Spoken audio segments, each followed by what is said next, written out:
আজকের টপিকস হচ্ছে যে স্টুডেন্টরা গ্র্যাজুয়েশন সিএসসি নিয়ে গ্র্যাজুয়েশন শেষ করার পরে প্রতি বছর গ্র্যাজুয়েশন নিয়ে কি পরিমাণ স্টুডেন্ট বের হচ্ছে এবং তারা জব সেক্টরে কি পারফর্ম করতেছে এবং কোম্পানিগুলো হায়ারিংয়ের ক্ষেত্রে কি ফোকাস করতেছে এবং ইন ফিউচার প্যাটার্নটা কেমন হবে বেসিক্যালি এটা আমরা ডিসকাস করছি আজকের স্ট্যাটাস তপু ভাইয়ের স্ট্যাটাস এবং সোহেল রানা ভাইয়ের স্ট্যাটাসের উপর বেস করে।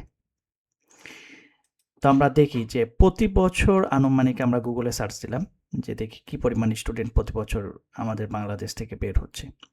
তো সিএসসি থেকে বের হচ্ছে প্রায় আনুমানিক 20K 20,000 মতো স্টুডেন্ট বের হয় এবং এই 20,000 স্টুডেন্ট বের হওয়ার পরে কর্মক্ষেত্রে বিভিন্ন জন বিভিন্ন দিকে যায়, কেউ দেশের বাইরে যায়, কেউ দেশের ভিতরেই থাকে, দেখা যাচ্ছে আইটি ফার্মে যায়, কেউ একাডেমিক লেকচারার বা অন্যান্য সাইটগুলোতে যায়, গভর্নমেন্ট জবগুলোতে যায়। বাকি পার্ট থাকে, একটা অংশ থাকে যে কোডিং সিএসসি নিয়ে গ্র্যাজুয়েট হওয়ার পরেও কোডিং নিয়ে অভ্যস্ত নয়, সো কোডিংয়ে মানে কোডিং রিলেটেড জব প্রিফার করে না। সো এইটা নিয়ে মেইনলি একটা ডকুমেন্ট বানানো হয়েছিল, সেটা হচ্ছে যে বাংলাদেশের স্টুডেন্টরা প্রত্যেক বছর যে 20,000 স্টুডেন্ট বের হয় এরপরও তারা ফেল করে কেন, বা বেশিরভাগ স্টুডেন্ট, এখানে বলা হচ্ছে যে 90% মতো স্টুডেন্ট যেটা no interest in coding or programming, job সেক্টরে এমন জবগুলো খুঁজে যেখানে কোডিংয়ের কোনো ইন্টারেস্ট নাই, এই রিলেটেড জবগুলো খুঁজে। এখন 10%-এর মধ্যে আবার ভ্যারিয়েশন হয়। আচ্ছা, সোহেল ভাইয়ের স্ট্যাটাসে যদি দেখি, এখানে বলছে বাংলাদেশের সফটওয়্যার ইন্ডাস্ট্রিতে এখন একটা অদ্ভুত পরিস্থিতি। একদিকে ভালো ডেভেলপারের চাহিদা আছে, অন্যদিকে নতুনরা চাকরি পাচ্ছে না। তার মানে এক্সপিরিয়েন্সড এক্সপার্ট এরকম ডেভেলপারদের চাহিদা অনেক বেশি, but new graduate, fresher, trainee এদের চাহিদা কম। কারণটা মূলত দক্ষতার ঘাটতি, তার মানে এক্সপিরিয়েন্স না থাকা। আচ্ছা, বেশিরভাগ নতুন পাস করা ছেলে মেয়ে বিশ্ববিদ্যালয়ে পাঠ্যক্রম মুখস্থ করে ইন্টারভিউতে আসে। বিশেষ করে দেখা যাচ্ছে যে অবজেক্ট ওরিয়েন্টেড প্রোগ্রামিং রিলেটেড প্রবলেমগুলো কি, ইন্টারফেস কি, বেসিক কিছু জিনিসগুলো আছে, ওই জিনিসগুলো টপিকগুলো মুখস্থ করে আসে, এটাই বলতেছে। কিন্তু বাস্তব সমস্যা সমাধানের অভিজ্ঞতা থাকে না। এ কারণে দেখা যাচ্ছে যে ডিরেক্ট কোনো একটা প্রজেক্টে যে তাকে ইনভলভ করবে, সেই রকম ইনভলভ করার মতো, ইনভেস্টমেন্ট করার মতো কোম্পানি ইনভেস্ট করতে চায় না, সোজা কথায়। আচ্ছা, কোনো সাইড প্রজেক্ট নেই, কোনো ওপেন সোর্স কন্ট্রিবিউশন নেই, গিটহাব প্রোফাইল প্রায় খালি।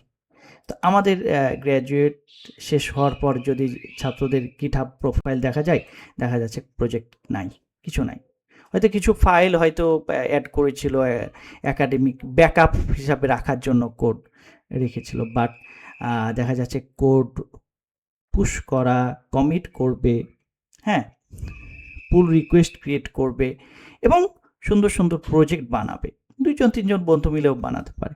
তো এইরকম কোনো গিটহাবে প্রজেক্ট নাই, এই কালচারটা নাই বেশিরভাগ স্টুডেন্ট। আচ্ছা, ওপেন সোর্স কন্ট্রিবিউশনটা নাই, তার মানে দেজ আর দ্য ল্যাক। আচ্ছা, তখন কোম্পানিগুলো নতুনদের না নিয়ে 1-2 বছরের অভিজ্ঞদের খোঁজে, বাই ডিফল্ট এটাই হয়। তো এই যে 1-2 বছরের অভিজ্ঞদের খুঁজে তখন দেখা যাচ্ছে একটা লো লেভেল কোম্পানিতে জব করে 1-2 বছর জব করে তখন ভালো কোম্পানিগুলো হয়তো দেখে যে আচ্ছা ঠিক আছে 1-2 বছরের কাজের এক্সপিরিয়েন্স আছে, সো এখানে নেওয়া যায়। এই যে অভিজ্ঞতার গ্যাপ, এটা কিভাবে ফিল আপ করা যায়, করা যেতে পারে? তো বিভিন্ন জায়গায় ট্রেনিং সেক্টরগুলো আছে, ট্রেনিং ইন্ডাস্ট্রি আছে, তারা অনেক ক্ষেত্রে ট্রেন্ড আপ করে, ওখান থেকেও প্রজেক্ট শেখা যায়। তবে সেক্ষেত্রে দেখা যাচ্ছে ছাত্রদের আগ্রহটা ইম্পর্টেন্ট এবং ট্রেনারের ইন্টেনশনটা ইম্পর্টেন্ট। সে আসলে কি মোটিভ নিয়ে ট্রেন করাচ্ছে, অনলি ফর সেলিং কোর্স, আর আসলে দেশের জনগণকে, স্টুডেন্টকে আমি রিসোর্স বানাতে চাচ্ছি, দেশের রিসোর্স, কান্ট্রির রিসোর্স বানাতে চাচ্ছি, এই মোটিভ নিয়ে যদি হয় তাহলে এই যে অভিজ্ঞতাটা অ্যাচিভ করতে পারবে। তো এই কথাই এখানে ভাই বলছেন যে যারা এখন পড়ছেন তাদের একটাই কথা, সিজিপিএ দিয়ে চাকরি নয়, গিটহাব দিয়ে হয়। That is focus. গিটহাবে আপনি প্রজেক্ট আপলোড করুন, প্রবলেম সলভ করুন। এখন থেকেই কোড লেখা শুরু করুন, এআই টুলস শিখুন। বাজার কঠিন, কিন্তু ভালো দক্ষতা থাকলে সুযোগ সবসময় আছে। আগেও ছিল, এখনও আছে, ভবিষ্যতেও থাকবে। এই কথাটাই ভাই বলতেছেন যে অভিজ্ঞতাটা লাগবে। যেরকম অনলি মুখস্থ বেসড কিছু জিনিস দিয়ে এখন আর চাকরি নাই, তাহলে কি গিটহাব প্রজেক্ট থাকতে হবে। এরপর দেখা যাচ্ছে যে এই সিজিপি দিয়ে হবে না, বরং গিটহাব থাকা লাগবে, কোড থাকা লাগবে। এরপর দেখা যাবে গিটহাবে কোড থাকলেও হবে না, এআই টুলগুলোতে সুপার এক্সপার্ট হতে হবে। আচ্ছা, এই জিনিসটাকে আর একটু ডিফাইন করতেছেন আজকের পোস্টে টুপু ভাই। তো টুপু ভাই যেটা বলতেছেন, জুনিয়ররা এখন কি করবে, কি করা উচিত। অনেক বছর ধরে কোম্পানিগুলো মেধাবী জুনিয়রদের হায়ার করত তাদের দিয়ে কোড লেখানোর জন্য। একজন সিনিয়র ইঞ্জিনিয়ারের তত্ত্বাবধানে কয়েকজন জুনিয়রকে দেওয়া হতো। এর মূল কারণ কেন, দেখা যাচ্ছে একজন সিনিয়র ডেভেলপার সে গাইডলাইন করবে, বাকি 5 জন ডেভেলপ করবে, তারা কোড ভুল করবে, গাইড করবে, এভাবে কোড ডেভেলপ করো, প্যাটার্নটা এভাবে হবে, ডিজাইনটা এভাবে হবে, কোডের ভুল হলে ওটা রিফ্যাক্টর করে দিবে। আচ্ছা, তো এই কথাই ভাই বলতেছেন যে এর মূল কারণ সিনিয়র নিজে কোড লিখে কুলাতে পারতো না, কারণ তার জন্য এত কোড করাটা টাফ, রিপিটেটিভ কোড অনেক সময় হতে পারে। জুনিয়ররা সিনিয়রের গাইডেন্সে অনেক কোড লিখে বড় বড় প্রজেক্ট নামিয়ে ফেলত। জুনিয়রদের কোড সবসময় ভালো হতো না, সিনিয়ররা ওদের কোডের ভুল ত্রুটি দেখিয়ে দিত, শেখাতো। জুনিয়ররা ধীরে ধীরে ভালো কোড করা শিখতো, একসময় জুনিয়ররা সিনিয়র হতো। তার মানে জুনিয়র টু সিনিয়র হওয়ার যে কালচার যেটা এক্সিস্ট করত, সে কথাটা বলতেছে। এই গল্প বদলে যাবে। এখন কেন বদলে যাবে? এআই আসার কারণে, রাইট? সো দেখি কি বলছে ভাই। একজন সিনিয়র ইঞ্জিনিয়ারকে $100 ক্লড কোডের লাইসেন্স কিনে দেয়া হবে। ওই সিনিয়র 5 জন জুনিয়র যে কোড লিখতো সেটা একাই লিখবে। দ্যাট মিনস এআই কোড করে দিবে। কারণ সিনিয়র যা কাজ করিয়ে নিত 5 জনকে দিয়ে, তার এক্সপেরিয়েন্স দিয়ে, ওই এক্সপেরিয়েন্স দিয়ে এআইকে কমান্ড করে অটোমেটিক রিপিটেটিভ কোডগুলো বরং আরও বেটার অ্যাপ্রোচে, কারেক্টেড অ্যাপ্রোচে কোড করে নিতে পারবে। এখন তাহলে গ্যাপটা কি? ঠিকমতো আর্কিটেকচার আর ফ্রেমওয়ার্ক বলে দিলে ক্লড একদম সিনিয়র লেভেল কোড লিখতে পারে। তাহলে কি জুনিয়র লেভেলও না, সিনিয়র লেভেলের কোড করে দিবে। তাহলে তাকে ইনপুট দিতে হবে কি, আমি কোন আর্কিটেকচারে করতে চাচ্ছি, কোন ফ্রেমওয়ার্কে করব, এই সব কিছুর নলেজ থাকতে হবে। আচ্ছা, সিনিয়রকে ওই কোড রিভিউ করতে হবে, গার্ডরেইল ডিফাইন করতে হবে, আর্কিটেকচারাল গাইডেন্স দিতে হবে, কমপ্লায়েন্স আর সিকিউরিটি ইনশিওর করতে হবে। তার মানে কয়েকটা টার্ম এখানে চলে আসছে, এই জিনিসগুলো আপনার থাকতে হবে। কি? যেন আপনি কোড রিভিউ করতে পারেন, যেন আপনি পারফেক্ট আপনার যে বিজনেস লজিক সেটা ডিফাইন করে দিতে পারেন। আর্কিটেকচারাল গাইডেন্স, কোন আর্কিটেকচার ফলো করতে চাচ্ছেন সেটাও কমপ্লিটলি এআইকে বলে দিতে হবে। এবং কমপ্লায়েন্স অ্যান্ড সিকিউরিটি এটা ইনশিওর করতে হবে যে কিভাবে করতে চাচ্ছেন, কি করবেন না করবেন। ক্লডের সাথে এমনকি ব্রেইন স্টর্মিং করাও অসাধারণ অভিজ্ঞতা। আচ্ছা, কোম্পানিগুলো কারেন্ট ক্যাপাসিটিতে ফ্রেশারদের আর হায়ার করবে না, এটাই বাস্তবতা। জুনিয়র হায়ার না করলে সিনিয়র কোথা থেকে আসবে এই চিন্তাও তারা করবে না। তার মানে কোম্পানি তো চাইবে যে জুনিয়র থেকে সিনিয়র কিভাবে আসবে এই জিনিসটা তাদের নয়। তারা কোম্পানিকে বিল্ড করতে চায়, কোম্পানির প্রফিট রেভিনিউ বাড়াতে চায়, তাই না? সো সিনিয়র কিভাবে তৈরি হবে এটা তাদের মাথা ব্যথা না। আচ্ছা, তাদের বাজেট অ্যালাউ করবে না। কোম্পানিগুলো সামনে অনেক প্রোডাক্টিভিটি প্রেসারে পড়বে। এই প্রেসার তাদের বাধ্য করবে এআই অগমেন্টেড ওয়ার্কফোর্স তৈরি করতে। তার মানে কোম্পানিগুলো যদি সাস্টেইন করতে চায় তাহলে এআই অগমেন্টেড ওয়ার্কফোর্সের ভিতরে আসতে হবে, তাই তো?